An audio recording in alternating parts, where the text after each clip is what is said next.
안녕하세요. 4월 8일 월요일 아침 박진영입니다. 시청자 여러분들 혹시 지난 주말에 사전투표 하셨나요? 못하셨다면 수요일 날 꼭 하시기를 바랍니다. 오늘 아침 보수 언론의 뉴스나 또는 평론가들의 이야기를 들어보면요. 여론조사를 모르는 기간 동안 초박빙이다. 선거가 요동친다. 그런 이야기를 합니다. 이거 그냥 그분들의 희망사항입니다. 이 평론가분들이 전국 선거를 내부에서 제대로 보신 적 있을까요? 선거라는 게 이렇게 쉽게 바뀌지 않습니다. 사람 마음이 쉽게 바뀌지 않는 것과 같습니다. 사람의 마음을 정치에서는 정치적 성향 또는 이념이라고 이야기를 합니다. 그게 쉽게 바뀌겠습니까? 여러분들이 원래 마음먹은 대로 투표하시면은 여러분들이 생각하셨던 대로 그대로 됩니다. 투표 혹시 안 하셨다면 수요일은 꼭 하시기를 부탁드리겠습니다. 자, 그러면 뉴스 인사이다 시작해 보겠습니다. 오늘 순서 소개해 드리겠습니다. 먼저 전현주 기자와 함께 뉴스픽 공유 준비되어 있습니다. 그리고 이제 박영식 정치시사 에디터와 함께하는 영식당. 이분 일일 영식 하시는 분인데 영식당 준비되어 있고요. 마지막으로 안진걸 소장과 박영선 언론위원장과 함께하는 총선 민생검증반 시간을 갖도록 하겠습니다. 그러면 잠시 후에 저희들 시작하도록 하겠습니다. 댓글 언제든지 남겨주시고요. 본격적으로 시작하겠습니다.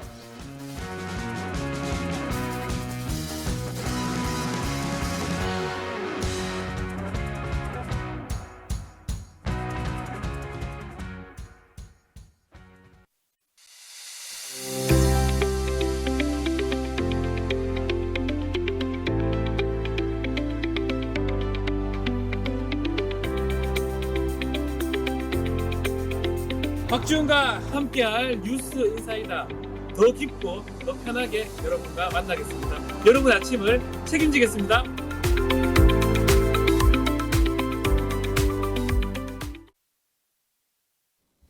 네, 다음 주부터는 박지훈 변호사가 진행하는 걸로 되어 있습니다. 네, 이번 주 이제 월요일이 시작인데 월요일 뉴스가 쏟아집니다. 월요일 뉴스 중에서 저희가 꼭 알아야 될 사안들만 정리해 드립니다. 전현주 뉴스 토마토 기자 안녕하세요. 네, 안녕하세요. 네. 자, 총선이 이틀 앞으로 다가왔고요. 사전 투표는 역대 최고치를 기록을 했습니다. 어떻게 봐야 될까요? 네, 저도 토요일 가족들과 함께 사전투표를 하고 왔는데요. 많은 사람들이 줄을 기다렸다가 투표를 하는 모습을 볼 수 있었습니다. 4월 5일부터 6일까지 이틀간 진행된 사전투표의 최종 투표율은 31.28%로 집계됐습니다. 21대 총선보다 4.59%포인트 높은 수준인데요. 사전투표가 적용된 역대 총선 중 최고치를 보였습니다. 투표율이 가장 높은 지역은 41.19%로 전남이었고 전북과 광주가 뒤를 이었습니다. 가장 낮은 지역은 25.6%를 기록한 대구였습니다. 높은 사전투표를 두고 여야의 셈법도 저마다 달랐는데요. 국민의힘은 통상적으로 사전투표에 미온적이었던 TK 지역에서도 사전투표율이 직전 총선 대비 높았던 점을 근거로 들면서 보수층 결집이 이뤄졌다고 보고 있는데요. 이들에게는 본투표장으로 더 많은 보수층 유권자들이 나올 수 있도록 하는 게 과제로 남았습니다. 민주당은 높은 사전투표율은 국민의 정권 심판에 대한 열망을 드러낸다는 입장인데요. 특히나 텃밭인 호남에서 높은 사전투표율이 확인된 점이 고무적입니다. 다만 최근 호남을 중심으로 조국혁신당의 돌풍이 강했던 만큼 최종적으로 어떤 결과가 나올지는 두고 봐야겠습니다. 사전투표율이 역대 총선 최고치를 기록하면서 이번 22대 총선 최종 투표율도 높을 것이란 전망이 나오고 있습니다. 네, 원래 각 정당과 언론은 사전투표율이 35%까지 가지 않을까 그런 예측도 했습니다. 그 정도는 되지 않았거든요. 그리고 호남의 투표율은 높고 대구의 투표율은 낮다. 여러분들 이런 통계를 보시면서요. 어디가 결집했는지 속으로 한번 판단해 보시기를 바라겠습니다. 네, 이번 총선에 또 재미있는 화두 중에 하나가 대파인데요. 사전투표소에 대파를 가지고 들어갈 수 있다, 없다. 또 인증샷을 남긴다, 못 남긴다. 이걸로 또 굉장히 또 현장에서 논란이 되었습니다.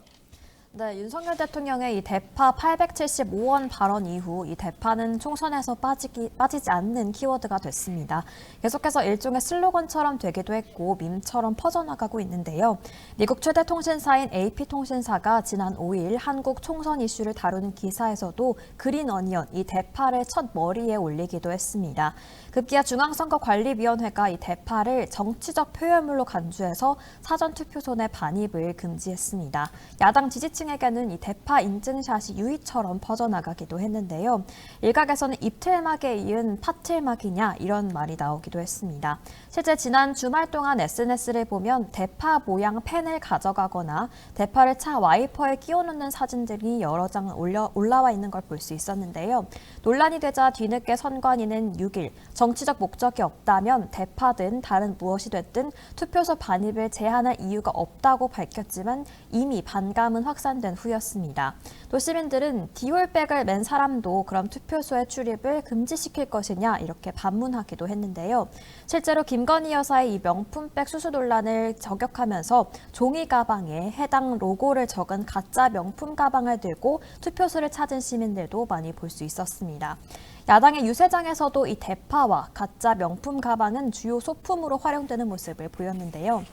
지난 6일 이재명 대표는 경인 용의시 유세 현장에서 한 지지자가 헬멧에 대파를 붙여 만든 소품을 들고서 투표소에 들어갈 때 대파는 가져가면 안 되고 쪽파는 된다고 한다. 대파는 안 되는 이유가 무엇이냐라면서 목청을 높였고 조국 대표도 대파 팻말을 들고 유세를 진행하는가 하면 페이스북에 나는 마음속에 대파를 품고 투표했다. 대파혁명이라고 글을 올리기도 했습니다.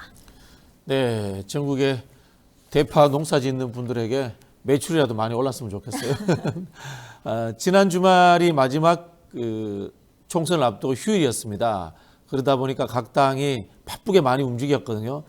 각 당의 막판 유세전 주로 어디를 보면 우리가 알 수 있을까요? 네, 총선전 마지막 휴일인 지난 주말 여야는 막판 유세 총력전에 힘을 기울였습니다. 한동훈 국민의힘 비대위원장은 충청권 표심 공략에 나섰는데요. 국회 세종 완전 이전 공약과 연구개발 예산의 대폭 확대를 통해서 진짜 충청시대를 열겠다고 강조했습니다. 또 주목해볼 만한 점은 여당의 중진 후보들의 행보였는데요. 이들은 마지막 휴일 유세까지 반납하면서 기자회견에 자청하는 모습을 보였습니다. 특히 나경원 의원의 발언 직접 듣고 오겠습니다.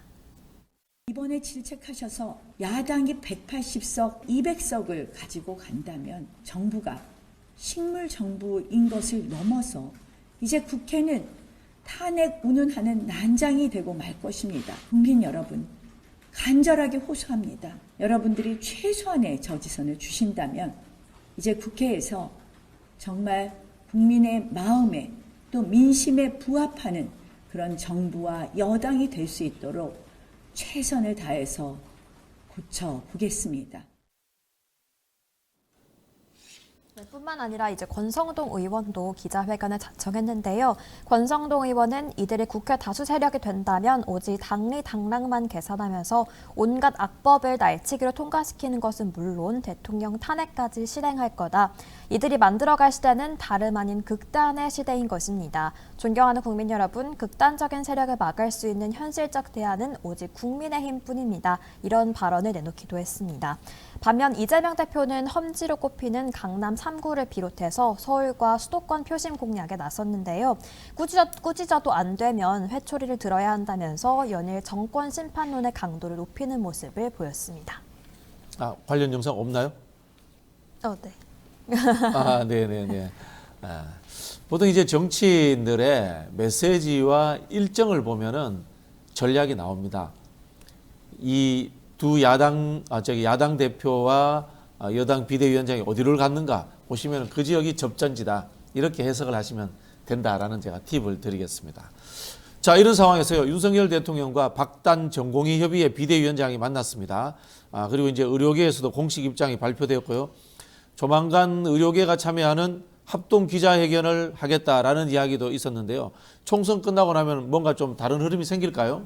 네, 지난 4일 윤 대통령과 박단 대전협 비대위원장의 만남에 대해서 의협 비대위가 의미 있는 자리였다라는 공식적인 평가를 내놨습니다. 김성근 의협 비대위 언론홍보위원장은 어제 약 3시간에 걸친 회의 후에 입장을 밝혔는데요.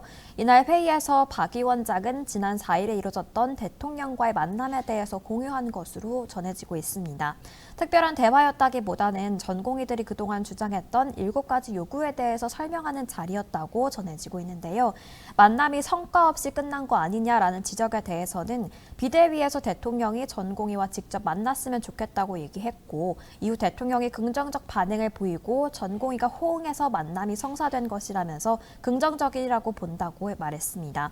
그러면서도 의료계의 요구는 여전히 원점 재논이라는 점을 분명히 했는데요. 이 사태가 더 길어지면 대한민국의 미래가 없어지게 될 것이라면서 교육부가 해당 프로세스를 중단하고 진정성을 보여야 전공의들이 제자리로 복귀할 수 있을 것이라고 강조했습니다. 또 의료계 내부에서의 단일한 목소리를 내기 위한 준비도 하고 있다고 전했는데 그 시점에 대해서는 총선 이후가 될 것이라고 예고했습니다. 한편 윤 대통령과 직접 만남을 가졌던 박단 위원장은 이날 특별히 드릴 말이 없다라고만 한 채 자리를 빠져나가는 모습을 보였습니다. 네, 갈등이 해결됐으면 좋겠습니다. 자, 이 갈등 속에 우리 의대생들이 수업을 거부하고 있었거든요. 근데 좀 이런 흐름이 생기면은 휴강 중이든 수업이 다시 재개된다거나 학생들이 수업에 다시 참여하는 이런 흐름으로 바뀌나요? 네, 학생들의 수업 거부로 2월부터 휴강 중이었던 의대들 중에서는 오늘부터 수업을 재개하는 곳들이 생겼습니다. 4월 중순이 지나면 1학기 학사 일정을 제대로 소화하기 어렵기 때문인데요. 이렇게 되면 대량 유급 사태를 피할 수 없다는 판단 때문입니다. 그전까지는 여름방학을 당겨 쓰는 방식으로 시간을 벌어왔지만 이제는 더 이상 그럴 수 없다는 판단인데요. 경북대와 전북대는 오늘부터 수업을 재개하기로 했고 교수진과 학생들에게 공지했고요. 전남대도 이달 중순부터 수업을 재개할 예정입니다. 통상 학기당 15주 이상의 수업 시수를 확보해야 하는데 개강이 계속 뒤로 밀려서 수업과 시험이 한꺼번에 진행될 경우 교수와 학생들의 부담은 커질 수밖에 없습니다. 이에 대학들은 이달 중하순을 개강 마지노선으로 잡고 있습니다. 다만 학생들이 수업에 참여할지는 여전히 미지수인데요. 수업이 재개된 이후에도 수업에 참여하지 않는다면 유급이 현실화되면서 대량 유급 사태가 발생할 가능성이 높습니다. 이렇게 유급생이 많아진다면 추후 의사 수련에도 영향이 있을 수 있고 의사 배출에도 문제가 생길 수 있는 만큼 당국의 고민은 더욱더 깊어질 것으로 보입니다. 네, 전현주 기자님 감사합니다. 네, 고맙습니다. 네, 잠시 후에 영식당으로 만나 뵙겠습니다.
네, 매주 월요일 날 시사를 씹고 듣고 맛보고 즐기는 영식당 코너입니다. 시사 양이 많을 때는 하루에 밥을 한 끼도 못 먹는 박영식 시사정치 에디터님 나오셨습니다. 안녕하세요. 네, 반갑습니다. 네, 이 코너명을 영식당으로 지었는데 YOUNG 영인가요? 아니면은 제로에서 밥을 먹지 말라는 뜻인가요? 둘 다인 것 같은데, 근데 저는 이 코너명을 이렇게 지어주셔서 너무 감사할 따름이고, 사실은 원래 저희 코너가 대담한 대담이었잖아요. 그렇죠. 근데 저는 뭐 인간 자체가 그렇게 대담한 인간이 아니어서, 네. 어떻게 하면 이 월요일마다 대담해져야 되나, 그 압박이 있었는데, 코너 이름이 바뀌면서 그냥 식당 같이 하자, 식당 운영하듯이 그냥 씹고 뜯고 맛보고 재밌게 하자, 그 생각이 들었습니다. 감사드립니다, 여러분. 아마 죄송합니다. 대담한 대담 제가 발음이 잘 안 돼서 영식적으로 바꿔서 수도 있습니다. 네. 혹시 그 사전 투표 하셨어요? 예, 저는 뭐 일찌감치 했는데 사전 투표장 가니까 분위기가 굉장히 그 많은 분들께서 찾아오시고 네. 예상은 했습니다만 이렇게까지 뜨거운 열기가 있을까? 라는 생각이 들어서 제 줄 서서 했거든요. 관내 투표했는데 줄 서서 한 20분 넘게 기다리면서 투표를 하면서 이번에 투표율이 심상치 않겠다 싶었는데 역대 아무튼 기록을 또 갱신을 하면서 이번 총선 본 투표율도 아마 영향이 있지 않을까 뭐 이렇게 개인적으로 좀 예상을 해봤습니다. 본 투표율 몇 % 정도 예상하세요? 이게 31.28%니까 그냥 통계적으로 산술적으로만 따져보더라도 70% 아주 가깝게 갈 것 같은데 70%를 넘느냐 마느냐는 제가 예상할 수 있는 단계까지는 아니어서 뭐 우리 박진영 앵커께서 훨씬 더 전문가시기 때문에 어느 정도 그 예상하셨을 텐데 저는 70%를 아주 가까스로 넘기지 않을까. 넘긴다. 넘기는 부분을 조심스럽게 좀 예상하고 있습니다. 저는 뭐 가까스로 못 넘길 것 같다 이렇게 예측을 했거든요. 70%까지는 그럼 좀 가깝게는 간다고 저는 보시는 막 68% 정도 예측을 했는데 네네네. 우리 박지훈 변호사가 다음 예. 주부터 진행하는데 이분이 예. 70% 넘는다고 예. 강력히 이야기를 해가지고 둘이 내기를 했습니다. 저도 지난주에 박지훈 변호사랑 방송을 같이 했는데 아주 너끈히 넘길 거라고 예상하시더라고요. 네네. 근데 저는 너끈히 넘기는 정도면 70 2, 3% 혹은 70대 중반까지는 가야. 그러니까 대선이 77%였기 때문에 거기까지는 못 갈 것 같고요. 네네. 근데 그래도 70% 아주 가까스로 넘기는 김민석 그 상황실장이 민주당 상황실장이 71% 정도 예상했던데 네네. 이분이 신기가 있는 건지 뭔지 모르겠는데 그 정도까지는 갈 수 있지 않을까? 뭐 그런 예상을 좀 조심스럽게 좀 해봅니다. 혹시 저하고 내기할 생각은 있어요? 제가 내기를 하면 많이 지는 편이어서 그렇습니까? 예. 네. 내기는 좀 예. 저는 사실은 예. 어떤 흐름을 봤냐면요. 네. 사전에 투표할 용의가 있으십니까? 예. 라고 하는 데서 한 10% 정도 빠져요. 평균적으로 보면 역대로. 예, 그래서 예, 예. 투표할 용의가 있다는 분들이 한 78% 나오더라고요. 예, 예. 그래서 저는 10% 빼서 68% 이렇게 예측을 했거든요. 굉장히 간단한 방법으로 예측을. 네네. 근데 또 그게 말씀 들어보니까 그게 일리가 있는 것도 같고. 아니 저는 이제 늘 이제 통계와 예. 과거의 흐름에 기초해서 이야기하거든요. 예. 근데 확실히 아까도 이제 박진영 앵커께서 지역별로 어떤 지역이 결집했는지 좀 참고해서 보면 네네. 이 투표율이 높아지는 거는 전국적인 현상이면 분명한 것 같습니다. 왜냐하면 지난 총선에 비교해 봤을 때 특히 사전 투표만 놓고 봤을 때 전국 지역에서 사전 투표율이 떨어진 곳이 한 지역밖에 없어요. 대구밖에 없습니다. 그러니까 나머지 지역은 다 사전 투표율이 다 올라갔다는 것은 이게 어떤 지역이 결집했냐 굳이 찾아보지 않아도 투표율이 올라가는 건 이미 전국적인 현상이 되어버려서 이 흐름이 본 투표율까지 이어진다면 투표율 상승 효과는 분명히 있을 것 같고요. 지난 총선과 비교해봤을 때 뭐 당연히 올라가는 것이고 대선만큼 근접할 것이냐 아니면 정치권에서 예상하는 대로 70%를 상회할 수 있느냐 이제 이 대목인데 오랜 기간 정치 고관여층이었던 분들은 이 70%를 뭐랄까 되게 높은 기준으로 설정해서 보시는 것 같고 저처럼 이제 밑바닥 민심 전문가라든지 제3자 관점에서 보시는 분들은 방송을 오래 하셨잖아요. 그래도 그래서 많이 들었잖아요. 예, 그러니까 많이 듣다 보니까 저도 이제 대략적으로는 감은 오는데 70%를 아주 살짝 넘기는 정도로 아마 언저리? 예, 언저리가 되지 않을까. 근데 그 언저리란 표현은 70%도 전후라고도 볼 수 있기 때문에 69, 71 뭐 이제 이 정도 선에서 아마 투표율이 마감되지 않을까 조심스럽게 예측해 봅니다. 자, 세 사람의 그 쓰리박에 예. 내기가 성립되었습니다. 네. 박지훈 변호사는 겉들이 겉들이고요. 겉들이라는 표현에 우리 집중합니다. 언저리. 예, 저 언저리입니다. 그리고 저는 아래다.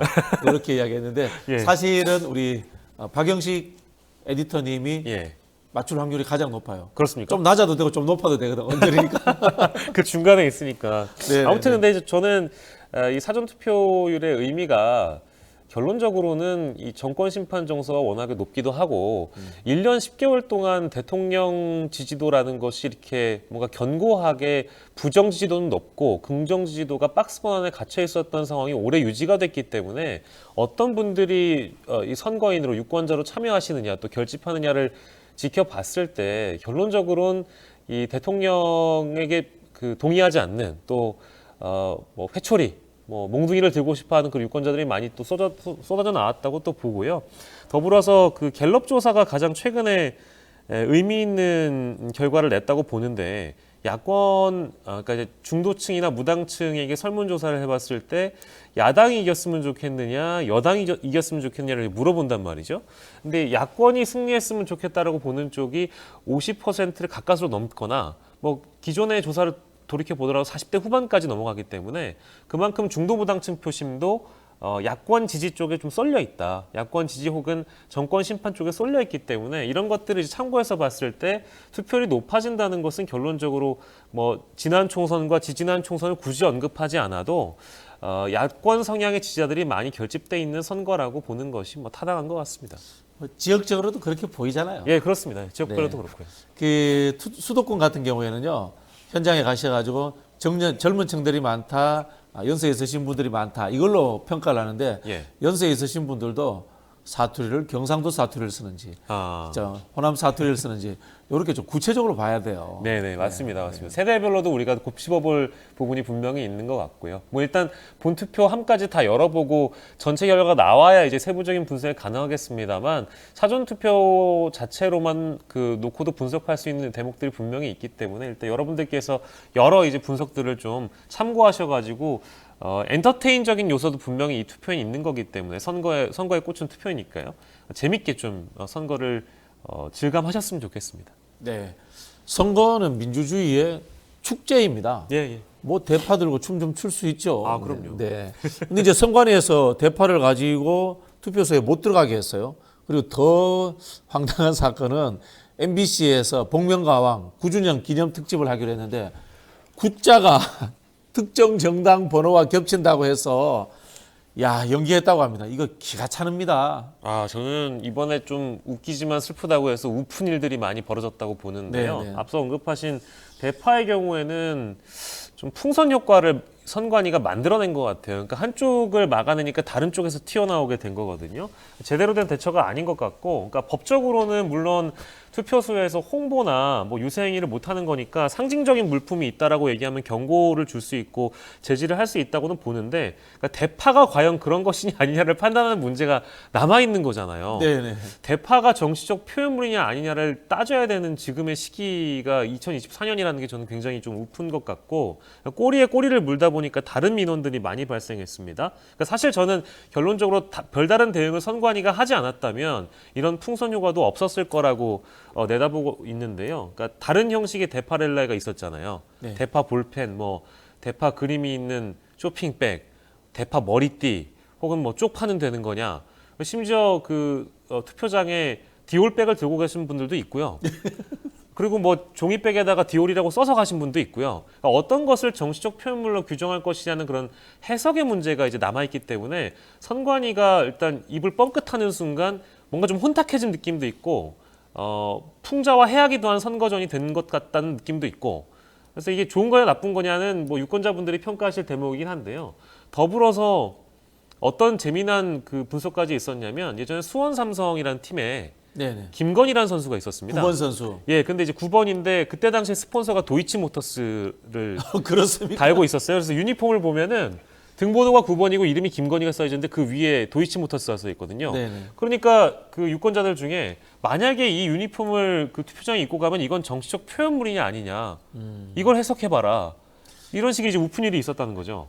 근데 9번이니까 또 애매하네. 그게 문제인 겁니다. 그러니까 네네. 만약에 뭐 2번이면 괜찮은 건지 그건 네. 모르는 거잖아요. 근데 또 네. 색깔 자체가 수원 삼성이 파란색 유니폼이다 보니까 지금은 이제 그걸 당장 구할 수는 없습니다만 예전에 그 유니폼이 있었던 유권자가 있었다 한다면 투표장에 그걸 입고 가면 그게 정치적 표현물이냐, 이제 이런 해석의 문제가 달리는 것이고요. 또 이러다 보니까 다른 한쪽에서는 뭐 초밥을 사들고 가겠다, 네. 뭐 이런 표현도 등장하는 것 같고요. 아무튼 뭐 선관위가 아이러니하게도 정치적 표현물이라고 대파를 규정해 버리니까 선거에 본의 아니게 또 영향을 끼쳐버린 상황이 돼서 이것도 참 우픈일이다 싶고, 아까 말씀하신 저는 MBC 복면가왕 9주년은 저는 이제 웃음밖에 안 나오는 일이어가지고요. 근데 다만 히스토리가 있는 문제 아니겠습니까? 선방위가 MBC 일기예보 보도를 중징계를 하면서 1. 네, 1번. 그러니까 이제 1번이 아니라 미세먼지 1마이크로그램. 그렇죠. 네.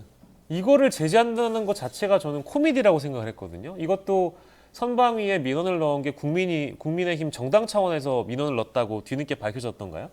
그렇기 때문에 MBC 입장에서는 뭐 어찌 됐든 간에 이 상황을 빌미를 주지 말자라는 평가를 할 법도 합니다. 왜냐하면 그 9주년 예고 방송을 저도 봤는데 9라는 숫자가 유독 들어가고요. 은하철도 999를 부르는 대목도 있었는가 봐요.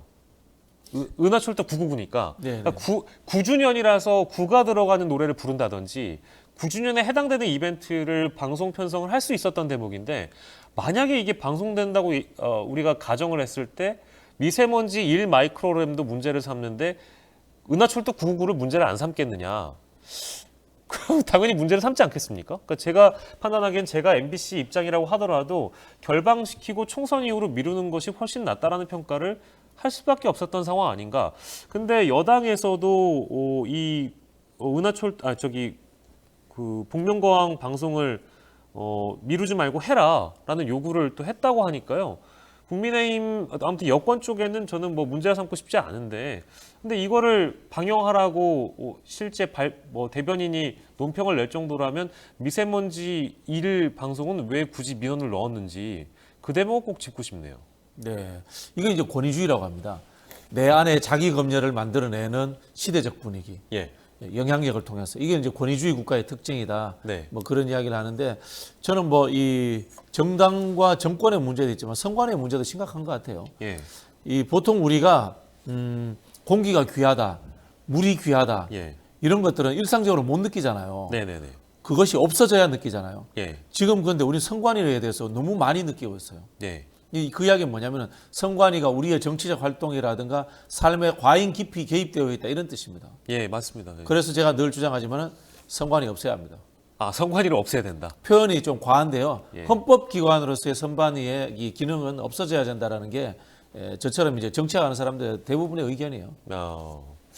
근데 또 뭐 해석의 여지를 두고 그러니까 정치적 해석의 여지를 어디까지 확장하고 볼 것인가에 대한 대목도 우리가 분명히 곱씹어 봐야 되긴 하겠습니다만, 그러니까 일반적으로, 그러니까 상식적으로 일기예보에 숫자가 뜬다고 한들 그거를 그렇죠. 제지한다는 것은 지금 뭐 선거방송심의위원 선방위라고 부르는 그러니까 방심위 산하이죠. 그러니까 이쪽에서 이런 결정을 한다는 거는 저는 좀 비상식적이라고 보고요. 그리고 두 번째로는 그렇게 따지면 우리가 제지해야 될 부분이 너무 많습니다. KBS 뉴스9의 경우에도 제가 보니까 타이틀 돌 때 9라는 숫자가 파랗게 돌거든요. 굉장히 크게 돕니다. 그러니까 그러면 그런 것까지 다 제지를 해야 되는 것이냐. 그리고 아까 예고편 제가 잠깐 언급했습니다만 뭐 출구 없는 매력의 대결 해가지고 출 9자 할 때 그걸 또 숫자 9자로 쓰거든요. 네. 그런 자막에 대한 표현의 자유. 방송에서 어떤 노래를 선정해서 부를 자유. 그러니까 모든 것들을 제지하기 때문에 예능은 예능으로 봐야 되고 일기예보는 일기예보대로 봐야 되는데 이걸 너무 심하게 제지를 하고 그런 빌미를 방송사가 이거를 만들어내는 게 아니라 이걸 제지하는 기관에서 너무 색깔을 갖고 재단하는 것은 아닌가라는 생각이 들어서 이건 우리가 나중에라도 선거 역사에서 한번 돌이켜 봐야 될 문제이기도 합니다. 그 소설 이제 우리가 1984 조지 오웰의 소설을 통제된 사회를 이야기를 한단 말이에요. 빅브라더. 네. 실제로 정당보다 선관위가 더 위에 있는 지금 빅브라더 역할을 하고 있어요. 제가 아는 바로 대한민국 선관위가 전 세계에서 제일 큽니다. 직원도 제일 많고요. 네. 제가 프랑스 선관위를 방문한 적이 있습니다. 직원 30명 앉아 있습니다. 네. 선거 때 일부 공무원들이 파견 나오고 자원봉사자들 지원해가지고 선거 치릅니다. 그런데 우리나라 선관위는 일상적으로 활동하다 보니까 예. 정당이 하는 기능들을 본인들이 하려고 해요.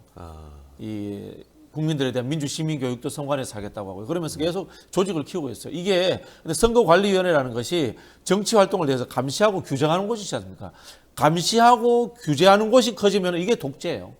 이게 억압이에요. 예. 그런 부분에 있어서 정치 활동의 자유를 선관위가 억압하고 있는 측면이 굉장히 많다고 생각합니다. 갑자기 이제 떠오른 그 사례 중에 하나는 저희가 예전에 선거했을 때 인증샷 같은 걸 릴레이를 하게 되면 그 릴레이조차도 뭐 1번으로 하든지 손가락을 1로 하든지 2로 하든지 이런 것까지 제지를 해 오다가 이제는 많은 어떤 그 여지를 해석의 여지를 많이 열어줬잖아요. 그러니까 폭을 많이 넓혀준 건데 그럼에도 불구하고 여전히 뭐 방송사에서 어떤 자막을 달거나 어떤 숫자를 쓰거나 이런 거에 대해서 그 제지를 한다는 것은 저는 2024년 자유민주주의 국가에서 우리 박정희 앵커님 말씀대로 가당키나 한 일이냐. 그러니까 오히려 시대를 좀 역행하고 있다는 측면은 우리가 좀 경계해야 될 것 같습니다.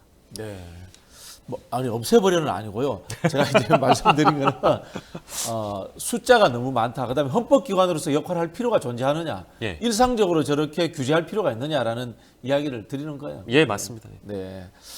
자, 우리가 딴 이야기로 잠깐 흘렀는데요. 선거 전에 이 한동훈 위원장이 유세를 어디를 가냐면요. 대전, 충남, 공주, 당진 이런 쪽으로 열심히 갔습니다.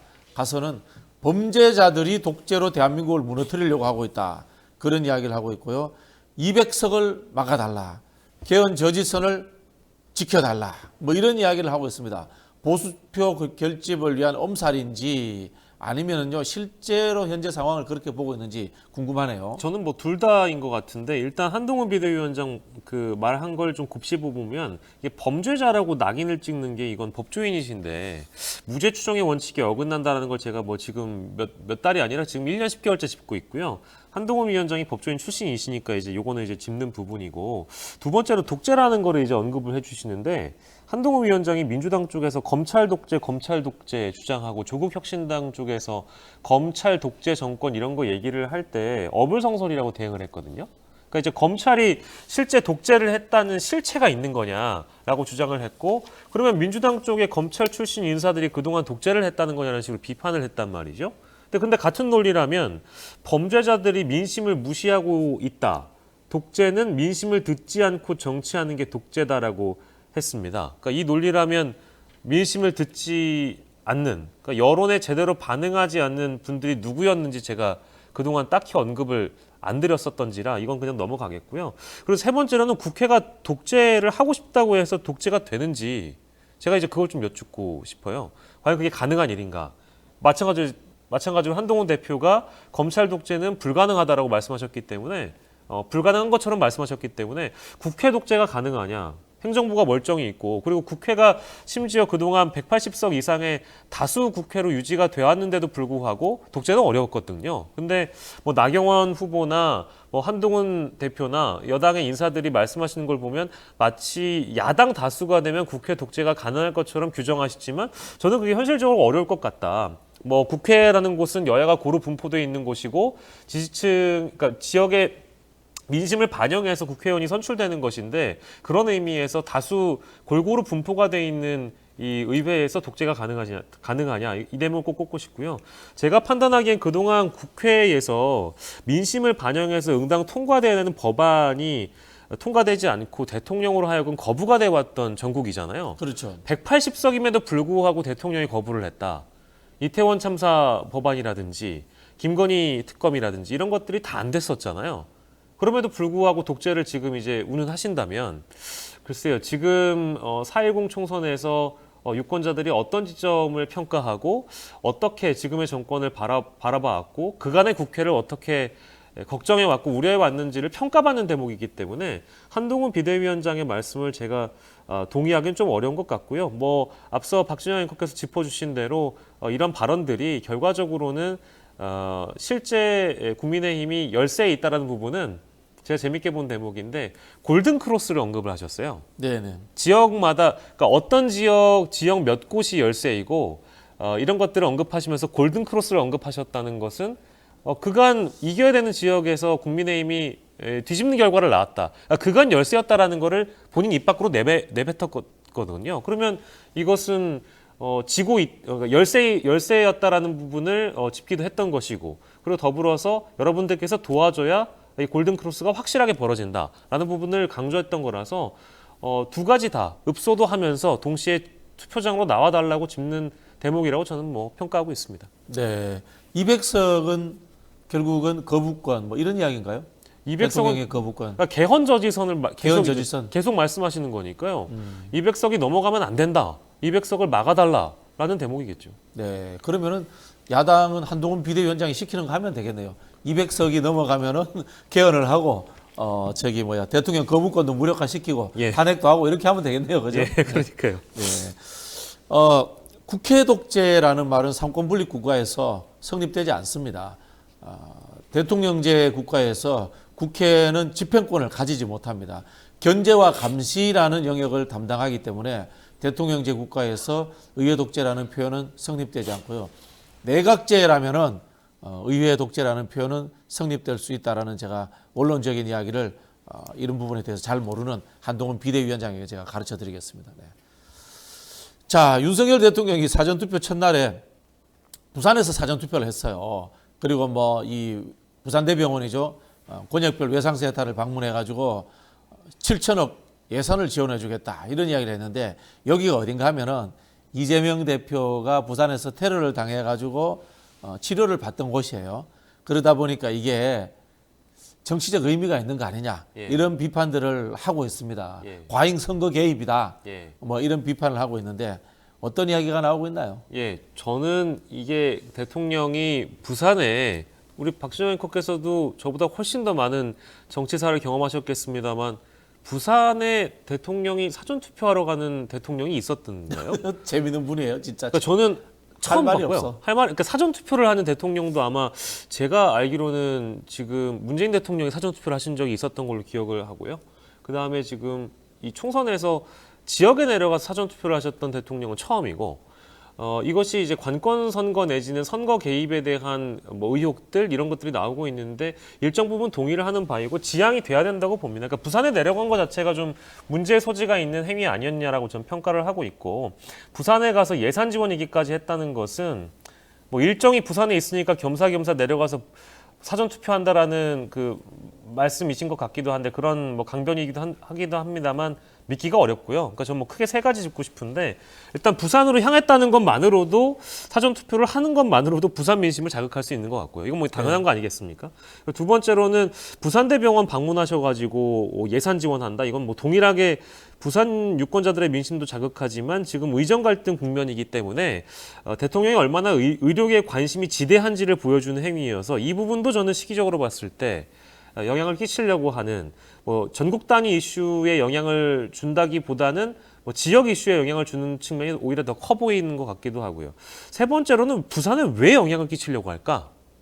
이거는 뭐 부산 상황이 안 좋기 때문에 네. 국민의힘 선거에 영향을 끼치기 위한 하나의 행위라고 봐서 여론조사 지표가 여당 쪽이 그간 안 좋게 나왔던 것도 사실이기 때문에 그 측면에 영향을 끼치기 위함이다. 근데 저는 대통령이 움직일 때마다 구설에 오르는 게 좀 안타깝습니다. 왜냐하면 저는 짚고 싶은 부분 중에는 사전투표를 혼자 하러 가셨기 때문에 그 대목에서 우리 정치사에 대통령이 투표를 하는데 결혼하시지 않았던 박근혜 전 대통령을 제외하고 대통령 내외가 투표를 함께 하지 않았던 경우가 이번에 유일하거든요. 네네. 그러면서 또 김건희 여사를 떠올리게 됐습니다. 김건희 여사는 어디 있는 거지? 떠올리네. 그러니까요. 안 와도 떠올리게 되면서 김건희 여사가 없는 걸 보고 여사는 어디 갔지? 라는 생각을 한 유권자가 분명히 있었을 거라고 보고요. 그러니까 이게 일정 부분 아까 저희가 짚었던 이 선관위가 대파 논란을 건드려서 풍선 효과를 일으킨 것처럼 네네. 대통령이 부산의 선거에 영향을 끼치기 위해서 사전투표를 했다가 오히려 안 좋은 쪽으로 김건희 여사 어디 갔느냐? 디올백 사태 이후에 두문불출하고 있지. 왜 안 나오는 것이지? 김건희 여사의 디올백 수수 의혹. 이 대목이 떠올리게 된다는 것이죠. 네. 그러면 더불어서 다시 묻게 됩니다. 영부인은 그럼 언제 투표를 하는 거지? 이 질문은 안 하겠습니까? 부재자 신고해서 우편 투표를 하나 어디서? 아니 부재자 신고는 안 하셨겠죠. 예. 그래서 이제 사전투표에 등장을 안 하셨기 때문에 본투표에 김건희 여사가 투표를 해야 될 텐데 또 안 나오게 되면 만약에 지금 우리 민주주의 사회에서 영부인이 투표를 안 하신 적이 있었던가요? 글쎄요. 이제 그런 대목들이 유권자들에게는 또 떠오르게 된다는 측면에서 일종의 풍선 효과를 또 낳게 됐다. 이것이 이제 잘 하려고 하다가 다른 방향으로 이제 또 논란을 또 만들게 되는 이른바 풍선 효과여서 대통령의 부산 방문은 뭐 저는 두고두고 또 평가해야 될 대목이라고 생각하고요. 다만 의정 갈등을 해결해야 된다는 의지로 부산대병원을 방문해서 예산 지원에 대한 언급을 했다라는 부분은 저는 긍정적으로 평가하고 싶은데, 다만 그 대목보다는 아까 언급해드린 후자의 대목이 오히려 더 불거지는 거 아니겠느냐. 세심한 고려 없이 추진하는 것에 논란이 뒤따르는 것은 어찌 보면 당연한 일 아니런가, 이런 평가를 해봅니다. 정치인의 일정과 메시지는 전략을 담고 있다. 제가 그런 이야기를 했는데요. 전략적으로 윤석열 대통령이 부산에 가서 투표한 게 도움은 될까요? 부산 선거에 도움은 될까요? 아니 근데 지금 이제 저희가 처음 언급했을 때 네. 대통령의 지지도가 이렇게 일관적으로 낮은 적이 없는 상황이고 부정 지지도도 높은 상황에서 대통령이 계속적으로 얼굴을 드러낸다는 것은 제가 판단하기에는 좋지 않은 영향을 끼칠 가능성이 매우 높고요. 두 번째로 저희가 더불어 언급하자면 부산, 뭐 전국 단위에 있는 국민의힘 후보들 중에 실제 공보물에 대통령과 함께 찍은 사진을 넣은 후보가 많을까요? 넣지 않은 후보가 많을까요? 후자가 더 많습니다. 그러니까 후보들 본인도 바라지 않고 있습니다.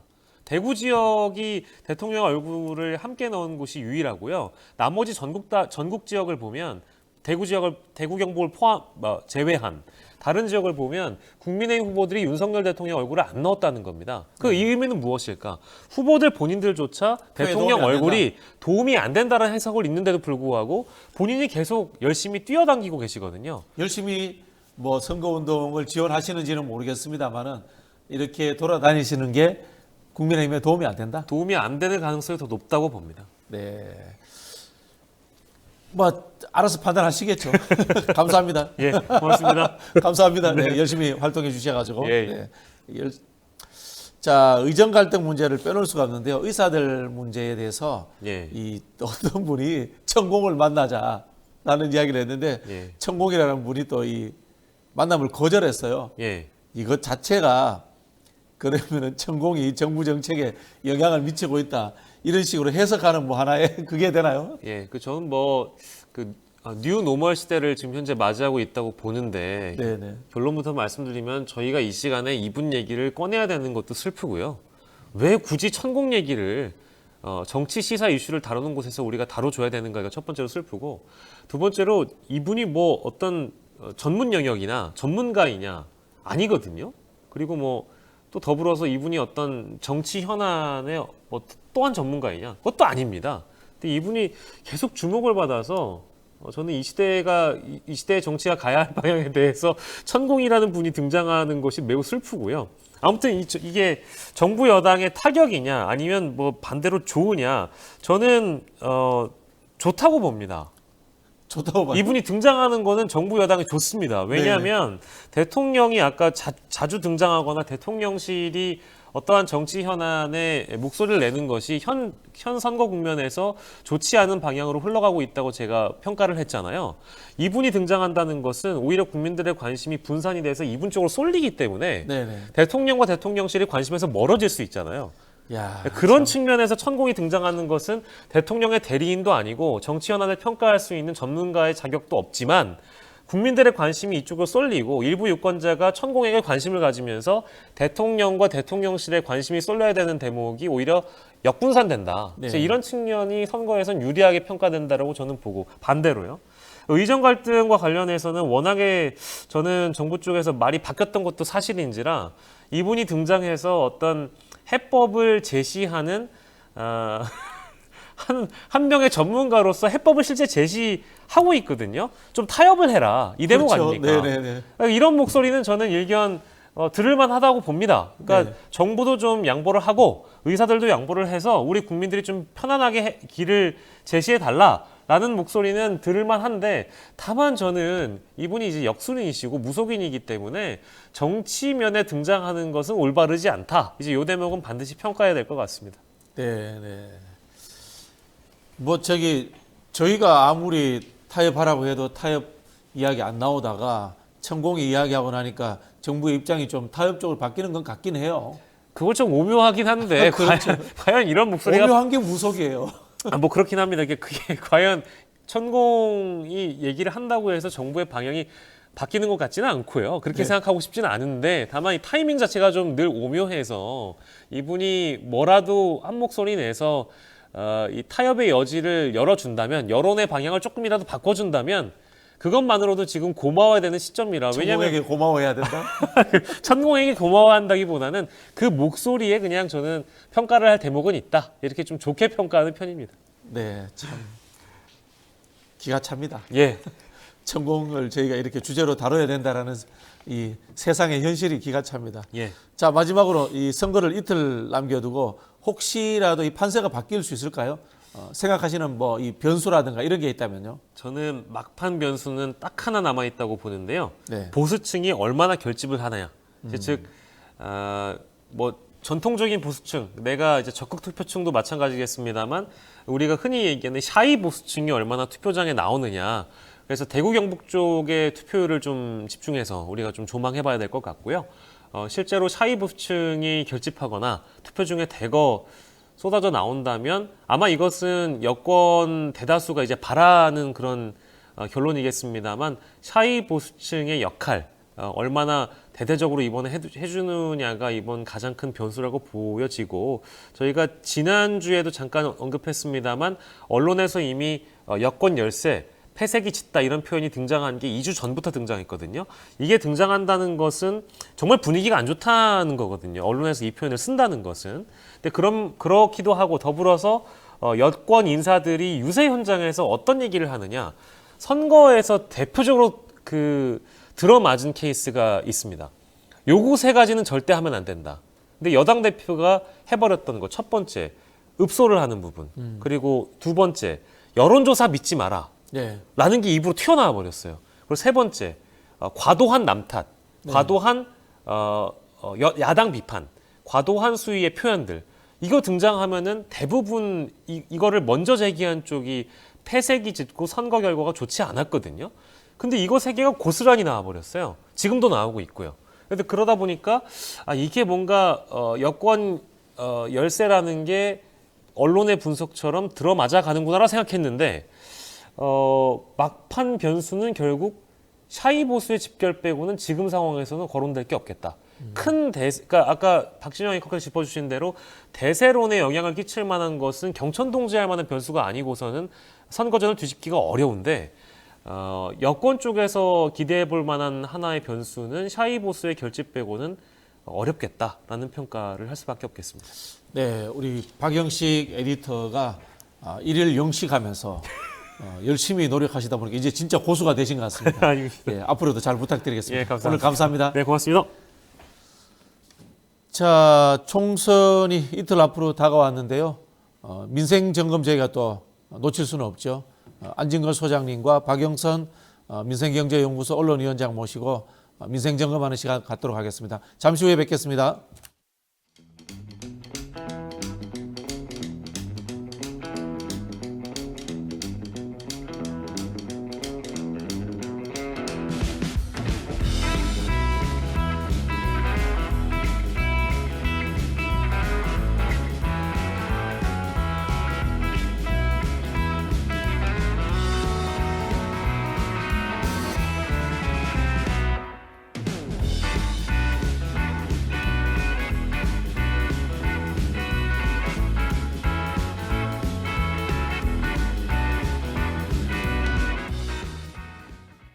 네, 민생 현장 점검인데요. 총선에 나온 정책들을 저희가 제대로 한번 평가해 보려고 했던 프로그램입니다.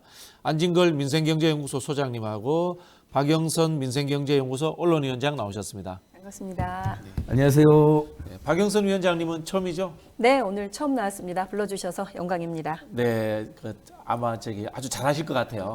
그래서 안진걸 소장님 빼고 앞으로 네, 네. 박영선 네. 위원장님만 나오시는 걸로. 매주 우리 박영선 언론위원장님, 운영위원장이 나왔으면 좋겠어요. 네, 본인이 사실- 빠지시는 거는 예. 관계없습니까? 민생경제연구소를 넘어서서 네. 대한민국 시민사회 가장 치열한 네. 역량 있는 일꾼이십니다. 예. 네, 진짜 우리 안진걸 소장님은 겸손하세요? 네, 월요일부터 칭찬해 주셔서 겸손한 감사합니다. 척이라도 해야죠. 겸손은 힘들다. 예, 아니 겸손 쉬워요. 네. 사람이 겸손해야죠. 대박영선 TV라고 유튜브도 운영하시는데 네, 예. 전 박영선 전 장관하고 이름이 겹치잖아요. 네네. 그래서 대박영선 TV인데 이름을 재밌게 바꾼 다음부터 대박이 났어요. 네, 우리 뉴스토마토 TV도 빨리 100만 돌파해야 되고 네네. 이제 저희도 안진걸 TV, 대박영선 TV도 열심히 뉴스토마토와 함께 시민 언론으로서 역할을 해보려고 합니다. 네, 알겠습니다. 열심히 하십시오. 자, 유세 지원도 다니신다고 했는데 현장 다니시면 분위기가 어때요? 네, 저는 사실은 그 어려운 그 경합 지역은 현장 분위기가 그래도 좀 어떨까 하고 정말 걱정이 많았는데요. 가서 깜짝 놀랐어요. 선거 메시지나 공약이나 후보 캠프가 이제 경합층이나 또 충청권에서는 조금 보수적으로 쓰지 않을까 걱정이 있었는데 현장을 가보고요. 못 살겠다, 갈아엎자, 못 살겠다, 심판하자 이런 용어들로 사실은 보령 서천의 나소열 후보님, 그리고 옥천, 박덕흠 지역구인 옥천, 그다음 청주 서원 이런 곳들 또한 정권 심판에 대한 열기가 엄청 뜨거웠어요. 그리고 이제 그 투표 동료 운동 때문에 재래시장도 돌고 마을 읍면동도 갔었는데요. 이렇게 방앗간이나 미장원에 가서 문 열고 이렇게 할머니들 인사드리면은 잘하고 있어라고 하면서 엄지척을 해주시는 거예요. 그래서 충청권 분위기가 정말 심상치 않다. 이렇게 읍면동 단위에서까지 민주당 후보들 그리고 김건희 이런 이야기들까지 할머니들이 하시더라고요. 그래서 이번 선거는 전국적으로 윤석열 정권 2년에 대한 분노, 화가 났음을 동네 골목까지 다 느껴질 수 있었던 그런 선거 기간이었고요. 엊그제는 강릉에 다녀왔습니다. 네. 강릉에 김중남 후보 응원을 갔다 왔는데 이제 권성동 후보랑 이렇게 싸우고 있는데 강릉 분위기 또한 심상치가 않았어요.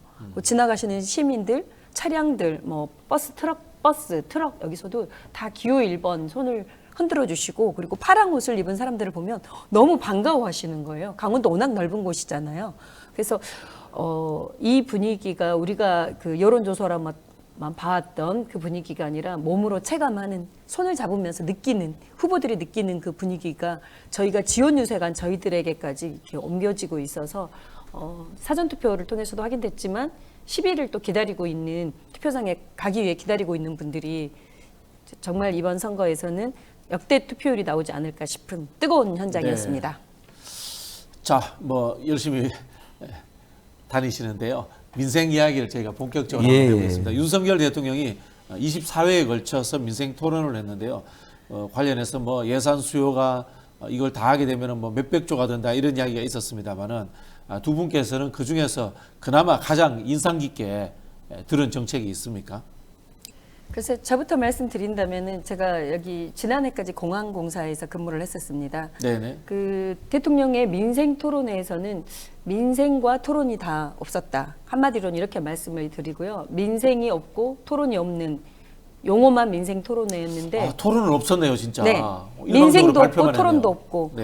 그러니까 59분 대통령이 59분간 말을 했고 또 관계자들 몇 명을 이렇게 배석을 시켰는데 그들에게 질문과 답변을 하며 상호 질의응답이 있는 게 아니었기 때문에 민생도 없고 토론도 없는 대통령의 독주, 독재, 독선 그거를 그냥 전국적으로 24차례나 국가행정부 기관 등을 동원해 다녔던 행정력 낭비이고 그리고 이 공항 근무했다고 이야기를 한 게 기존 공약의 재탕 전 정부에 세웠던 공약들이 뭐 대구 통합공항, 그다음 가덕도 공항 이런 것들은 다 법으로 이미 통과돼서 추진되고 있는 거거든요. 근데 새로운 것인 양 그렇게 이야기를 하는데 지역 주민들에게는 민생도 없고 토론도 없는 이번 토론회가 정말 내 삶이 바뀌리라 전혀 기대할 수 없었던 토론회였다. 기억나는 것 자체가 민생도 없고 토론도 없다.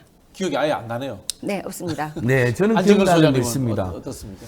저는 대통령이 막 전국을 돌아다니면서 선거 앞두고 이런 적이 없거든요. 이전에 문재인 정부 때도 문재인 대통령이 선거 앞두고 지역 한번 갔다가 당시 국민의힘당에서 얼마나 항의라고 조정동이 문제 제기를 하니까 더 이상 오해받는 행동을 하지 말아야 해서 다음에 지역을 안 갔습니다. 근데 뭐 24번을 하고 또 뭐 점검회의도 하고 부산도 아까 박영식 그 말은 부산도 막 갔는데 기억나는 건 그린벨트 해제가 하나 기억납니다.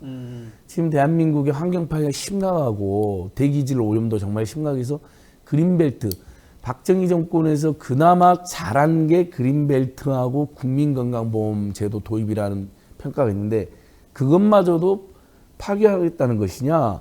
전국의 윤석열, 김건희, 최은실과 땅이 많은데 이것 때문에 그린벨트 해제하냐라는 비아냥이 나올 정도로 문제가 많은 공약이었다. 마침 남양주 왕숙지구에 김건희, 최은순 일가의 땅이 굉장히 큰 땅이 있는데요.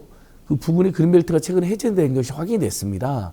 아주 근접한 거리에 개발 계획이 발표됐는데 그것 때문에도 이제 서울 양평 고속도로 못지않은 지금 비난이 나오고 있는데 본인이 총선에 개입해서 국민의힘에 도움을 주기 위해 전국을 24번을 돌아다니고 그것도 모자라 정말 대한민국 환경과 또 미래 세대에 물려줘야 될 이 금수강산에 그린벨트까지 마구 해제하겠다. 이건 베스트는 못 찾겠고요.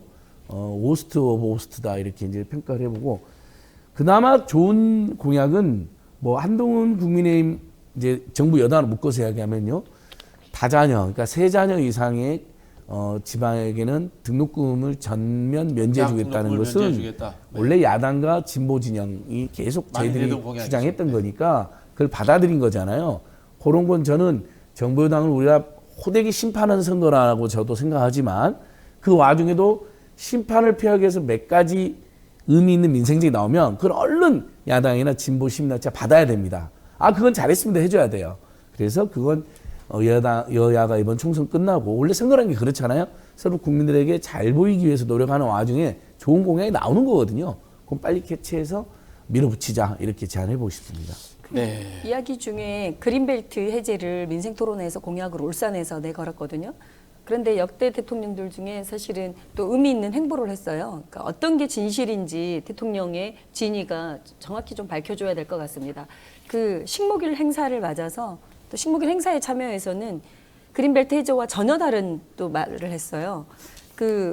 우리 산을 푸르게 만들겠다. 그리고 선대가 푸른 숲을 만든 걸 잘 관리해. 우리가 이후로 미래를 위해 우리가 책임 있게 우리 삶이 계속 유지할 수 있게 해줘야 되는 게 살림의 새로운 미래를 열겠다고 했어요. 이거는 3일 전 발언이거든요.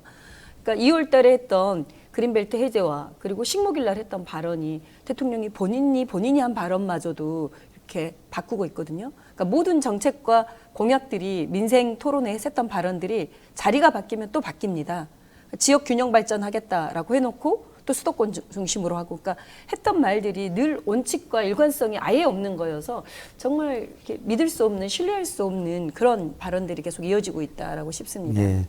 약간 덧붙이면 또 기억나는 게 하나 있습니다. 대구에 가가지고 우리 박정희 앵커께서 대구 전문가니까 갑자기 803에 벤치를 늘리겠다는 발표도 합니다. 뭘 늘려? 803에 벤치도 늘리겠다. 벤츠? 벤치. 아, 의자. 네. 아니 대통령이 그게 대통령. 저는 처음 봤어요.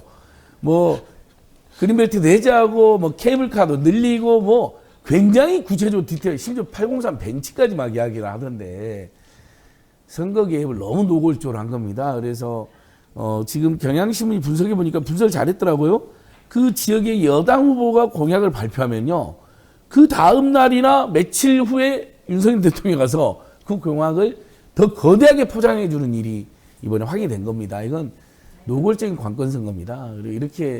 그리고 아까 이제 몇백조로 하셨는데 지금 분석에 하면 1000조에서 2000조 정도 드는 거로 나와요.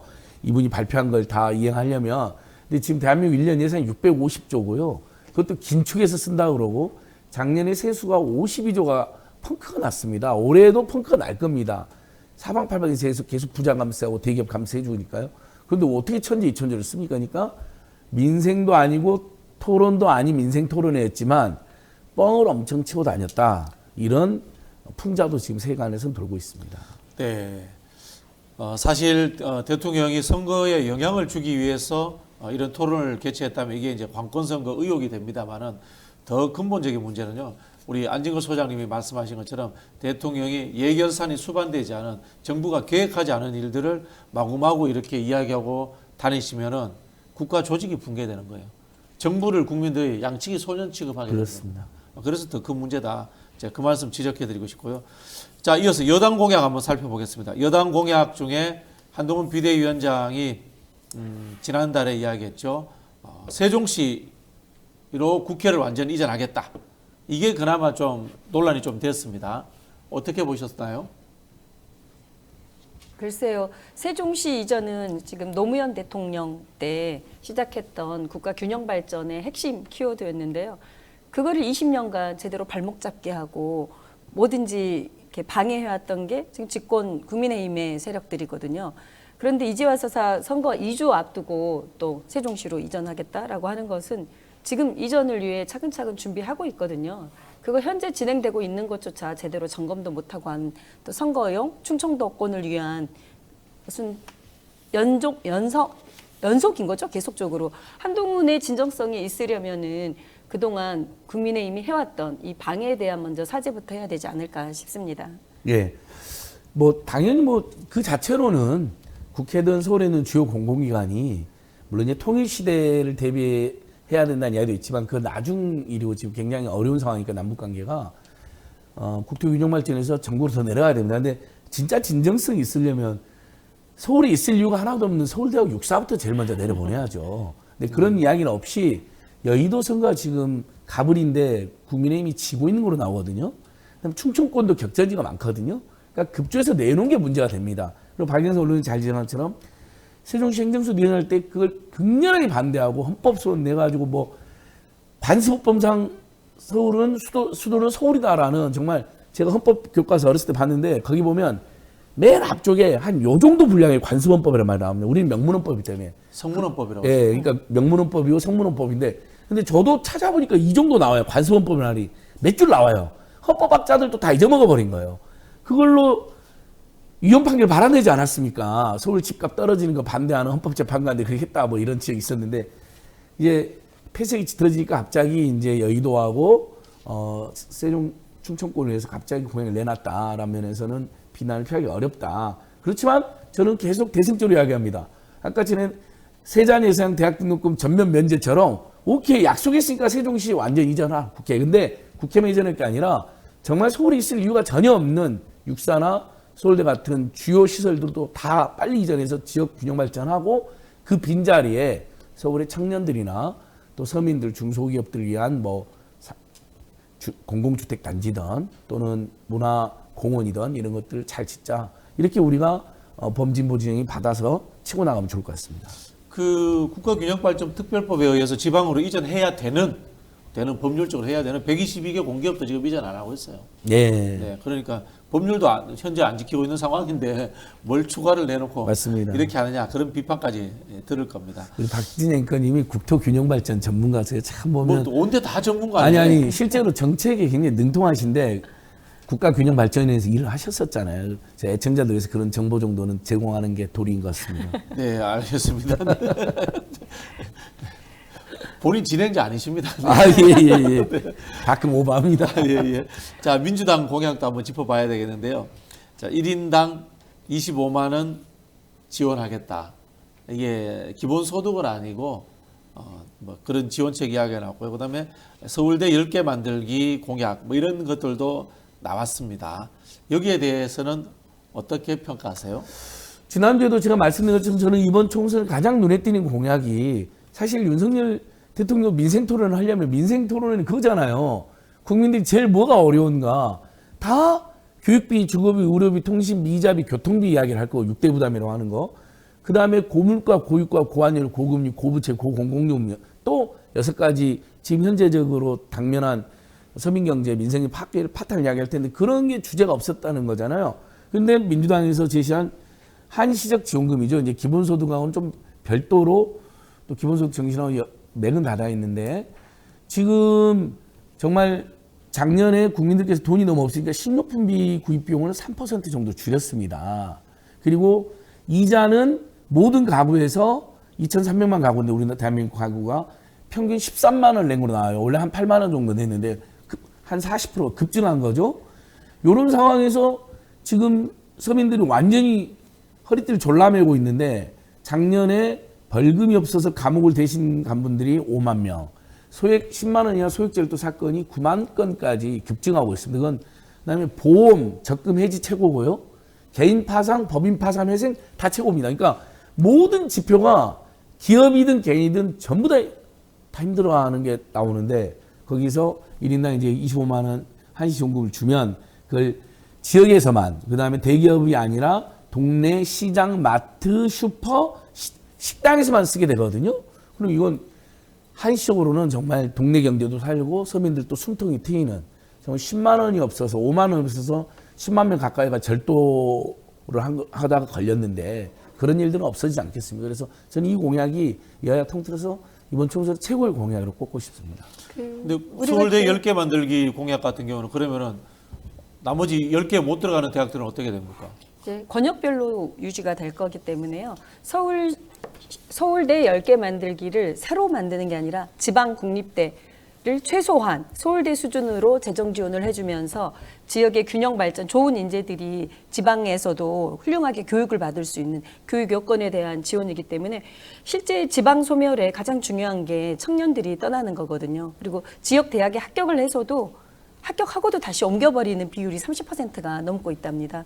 그래서 지역의 좋은 인재들이 지역에서 일자리를 잡아가기까지 지금 충북대학에 대해서는 1인당 지원비가 2,300만 원 정도인데 거꾸로 서울대는 거의 6천만 원에 육박해요. 2배 이상의 차이가 나는 게 현실이거든요. 그래서 민주당에서는 그 서울대 10개 정도를 지방의 국립대들도 서울대 수준으로 상향화시키겠다. 그리고 국토 균형 발전을 바꾸기 위해 지역 균형 발전을 위한 대학 지원법도 만들겠다는 겁니다. 그래서 이 부분은 우리 대한민국의 미래 청년들에 대한 투자이기 때문에 너무너무 훌륭한 공약이고 또 오랫동안 진보 진영 다른 제 야당들도 다 함께 요청해왔던 법안입니다. 근데 이제 그런 생각은 들어요. 그러면 현재 이제 지방대학 문제가 재정 지원을 안 해줬기 때문에 지방대학이 지금 서울대하고 뭐 취업률이라든지 이런 게 떨어지느냐. 이런 질문도 하고 싶고요. 또 역으로 이런 이야기가 됩니다. 그러면은 서울대는 이제까지 재정 지원 많이 받고 교육을 잘 받았기 때문에 서울대가 취직 잘 되고 지방국립대는 취직이 안 되느냐. 이렇게 질문해 버리면 제가 봤을 때는 저는 이거는 이게 근본적인 해결책은 아니라고 봐요. 그러니까 연계가 저는 돼야 된다고 보는데요. 아까 말씀드렸던 지역균형발전법을 통해 우리가 이전하기로 했던 주요 공공국가시설들 120개가 아직도 이전을 안 했지 않습니까? 이거를 지역대학계 교육 프로그램과 연계해서 지역의 좋은 인재들이 균형발전을 위해 이전한 기업으로 그다음 공공기관으로 국가기관으로 취업까지 연계되는 패키지로 이어지게 된다면은 그리고 민주당이 지금 공약에는 지역 안에서의 대학 안에서의 또 기숙사와 생활 그리고 연구 교수 지원 그리고 취업까지 연계되는 패키지로 간다면은 진정한 좋은 인재들이 지역에서 공부하고 지역 사회의 일자리까지 이어지면 지역으로 주거까지 이어지는 공약이 될 수 있어서 지역 균형 발전에 좋은 계기가 되리라 저는 그렇게 보고 있습니다. 이렇게 제 설명을 하시니까 좀 이해가 되네요. 예. 결국 일자리 문제잖아요. 맞습니다. 지역에 네. 좋은 일자리가 생기면은 지역 대학이 좋아져요. 근데 이거를 밑에서부터 버텀업 방식으로 해결이 가능하다라고 20년, 30년 동안 예산 지원을 해왔는데 지역 대학 못 살렸고 솔직히 말씀드리면은 뭐 다양한 연구시설들 이 R&D 센터 이런 거 만들었지만 안 된 거 아니에요, 그죠?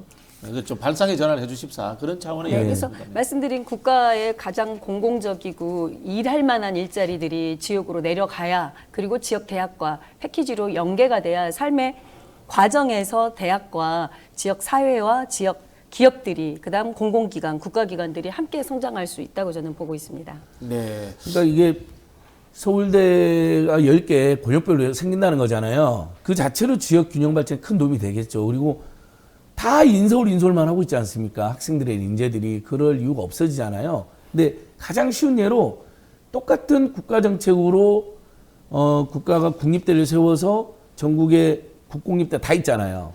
근데 서울대랑 격차가 엄연히 있기 때문에 특히 의대 격차가 있습니다. 자, 만약에 제주도나 부산에 사시는 분들이 국립서울대 의대처럼 국립부산대 의대가 있고 국립제주대 의대가 있으니까 동일한 수준의 의료 서비스를 받는다면 우리가 그렇게 가정할 수 있잖아요.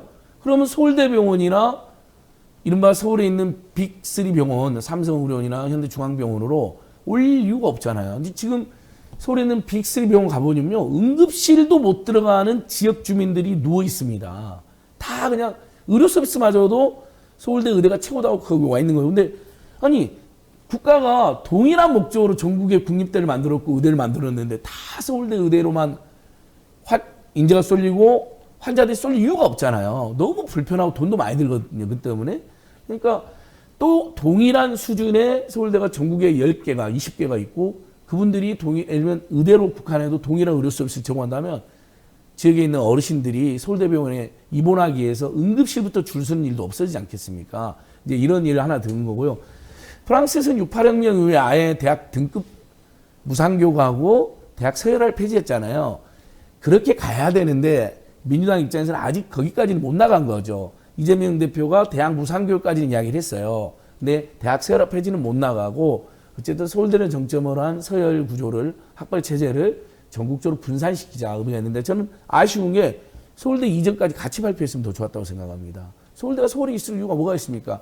한국대학교로 이름 바꾼 다음에 전국에 주요 시도에 10개든 12개든 15개 만들어서 정말 골고루 인재를 양성하자는 거죠. 1000명의 인재를 양성했다면 10,000명을 동일한 수준으로 지역에 똑같이 배분해서 이제 양성한다면 아까 말한 의료 서비스뿐만 아니라 나머지 뭐 지역 발전에도 크게 기여하지 않겠습니까? 네, 하여튼 뭐 의미 있는 뭐 하나의 그 검토하는 정책이 됐으면 좋겠습니다. 이게 왜냐면요, 진보 보수를 떠나서 교육 정책에 대해서 워낙 불신이 심해서 그랬어요. 안 건드리는 게 차라리 낫다라는 이야기를 너무 오랫동안 해왔지 않습니까, 우리가. 그런 부분이 있어서 제가 한번 질문 드려봤고요. 비트코인 등 이 가상자산 문제도 한번 이야기를 해보겠습니다. 여기에 대해서 가상자산을 제도화하는 공약을 내놨습니다. 여기에 대해서는 어떻게 보세요? 저는 뭐 비트코인 또 열풍이 있지 않습니까? 얼마 전에 라디오 사연 프로그램에 한 고등학생이 제가 비트코인 0.5개가 있습니다. 그걸 바탕으로 제가 한번 잘 살아볼 자신이 있어서 저는 대학을 안 가려고 하는데 어떻게 생각하십니까를 별이 빛나는 밤에 같은 프로그램에서 편지를 쓴 거예요. 네. 거기 나온 전문가가 그래 가상자산이 언제까지 유행할지 모르고 또 등락이 있으니까 일단 한국적 상하생 대학을 가라 이렇게 권유를 하던데 어쨌든 그 정도로 비트코인 열풍이 있고 뭐 세계적으로 가상화폐가 인정되고 있다면 가상자산이 대한민국도 그걸 마다할 이유는 없는 것이죠. 여전히 논란이 있지만요. 실물 경제가 반영되는 거냐, 실물 경제가 어떤 가치가 있냐라는 지적은 있지만 저는 그걸 대한민국만 안 할 이유는 없다고 생각합니다. 거기에다가 이제 가상자산 기초자산에서 현물 ETF를 만든다는 거죠. 상장지수 펀드인데 이게 주식 투자와 펀드 투자의 장점을 모아놨다는 평가를 받습니다. 이런 정책들은 좋은 정책이라고 봅니다. 예. 근데 이제 부작용이 있을 수 있으니까 그런 부분에 대해서 늘 민주당이 책임 있는 야당이잖아요. 제1야당으로서 그런 부분은 늘 함께 검토해야 된다고 생각합니다. 네, 저도 이제 거기에 보탠다면은 실질적으로 많은 국민들이 관심이 있고 투자하고 있고 그리고 현실화가 된 상황이라면은 이걸 좀 제도화해 줄 필요가 있다. 규제 밖에 두고 이거에 대해 지켜볼 게 아니라 제도화를 시켜놓고 이를 통해 어쨌든 생태계도 조성해주고 그리고 투명성에 대한 강화도 시켜서 자본주의 시장에서 들어온 제도화된 과정을 겪게 하면서 우리가 좀 제도 개선을 해줄 필요가 있다라고 보여져서 의미 있는 정책 공약인 것 같습니다. 네. 근데 이제 최근에 저희들한테 상당히 많이 오는 다른 게 이야기 좀 한번 짧게 할게요.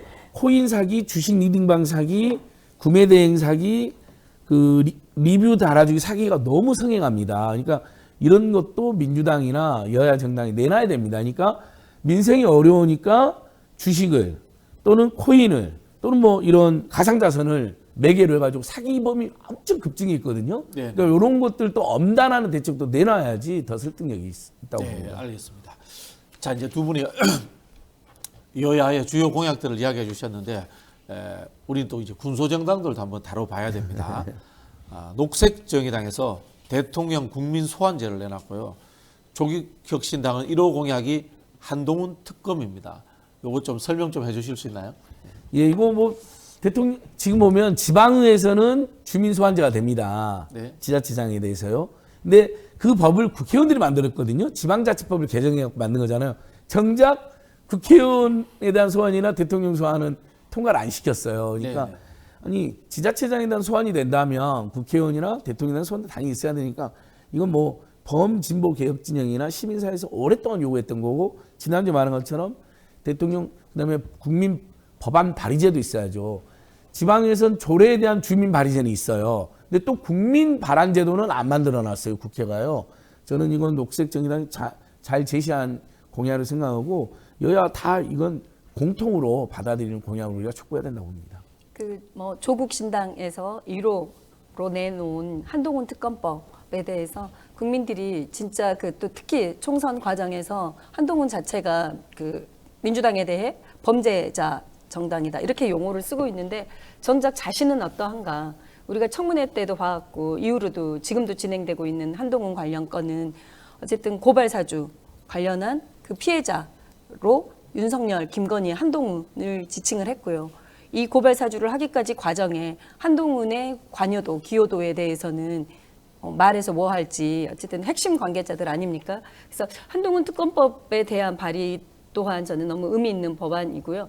그리고 한동훈에 대한 지금 제대로 된 기소도 안 된 사안들이 많습니다. 특히 딸에 대한 부분들, 고등학교 1학년이 어떻게 2달간 논문을 5개를 쓰고 전자책을 4권이나 집필하고, 그리고 뭐 컴퓨터들을 수십 대를 기부하고, 이런 과정들에 대해서 제대로 수사가 이루어지지 않았고, 그리고 시민사회단체가 공수처에 수사 의뢰했었으나 지금 제대로 수사가 안 됐거든요. 그래서 또다시 이의 신청을 지금 해놓은 상황입니다. 그리고 또한 본인이 뭐 이렇게 뭐 자범이라는 용어를 쓰는데, 본인이 위장 전입하고, 그리고 뭐 자동차세 안 내려고 그렇게 했던 정말 자범적인 모습을 한동훈이 스스로 보여줬는데 네. 그거에 대해서 다들 잊고 있거든요.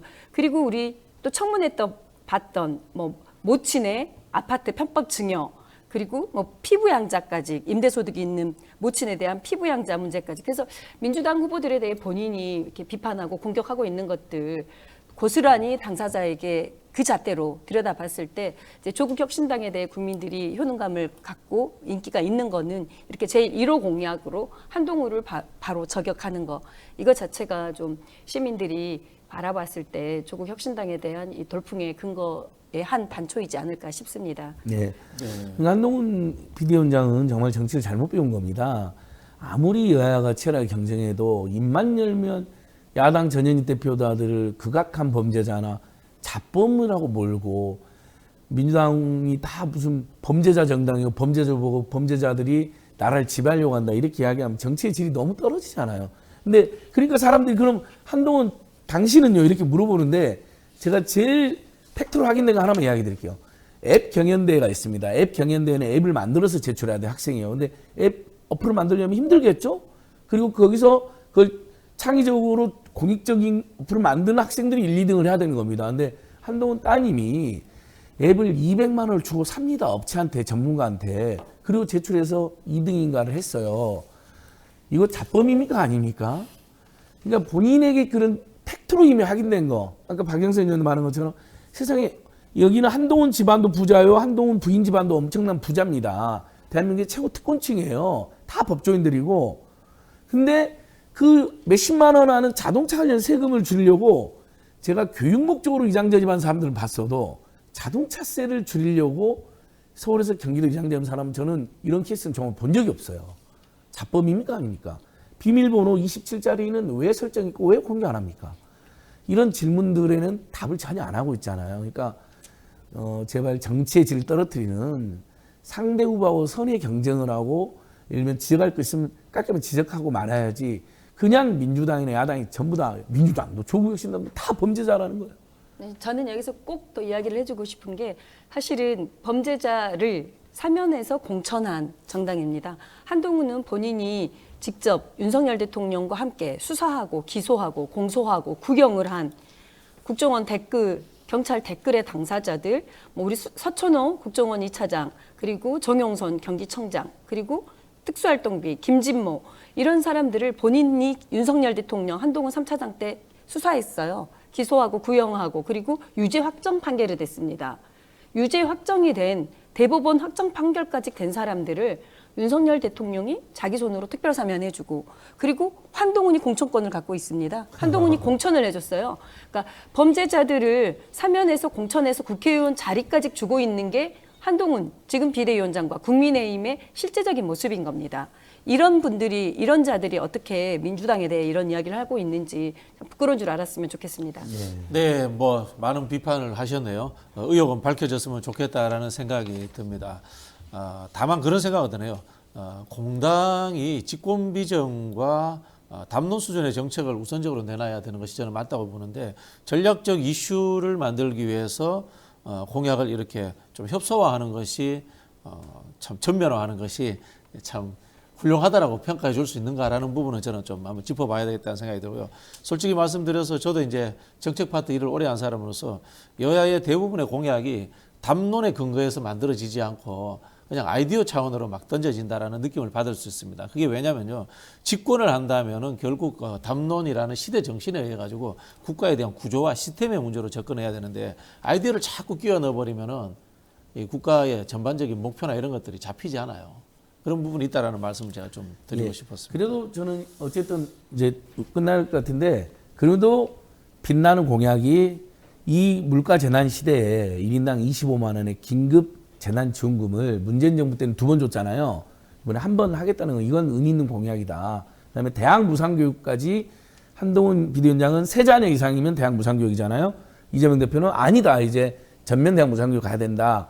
이런 건 의미 있는 경쟁입니다. 아니 뭐 그 부분 그런 부분이 예, 있잖아요. 그러니까 그 부분 이제 예. 기본소득이라든가 맞습니다. 이제 이 복지의 확대가 이 포괄적인 의미로 진행된다는 것은 뭐 의미가 있다라고 봅니다. 그리고 네네. 하나만 더 말씀드리면 소나무당의 공약이 조국 혁신당의 돌풍의 근거 그잖아요. 3년은 너무 길다잖아요. 근데 그러면 1년, 2년도 용납하겠다는 거냐는 비판이 있습니다. 소나무당은 아니다. 즉시 탄핵을 추진해야 된다는 공약을 내걸었는데 이 부분도 굉장히 주목받고 있는 공약입니다. 시민들 입장에서는 야권이 앞서게 즉시 탄핵해야 된다는 사람들도 많거든요. 근데 그건 누군가 대변해야 되잖아요.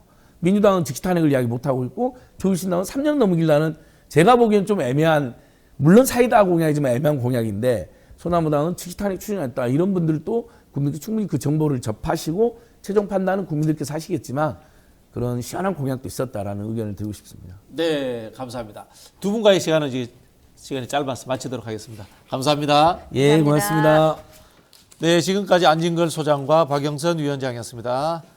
저희는 조금 있다가 뉴스 프라임 시간에 다시 찾아뵙겠습니다. 감사합니다.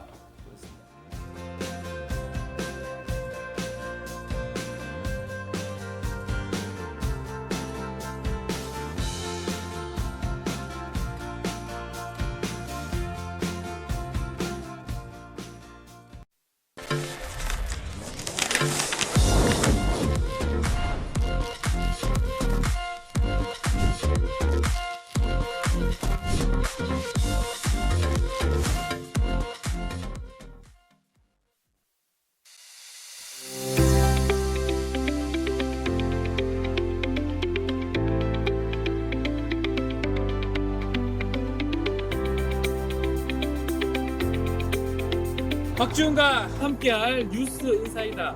더 깊고 더 편하게 여러분과 만나겠습니다. 여러분의 아침을 책임지겠습니다.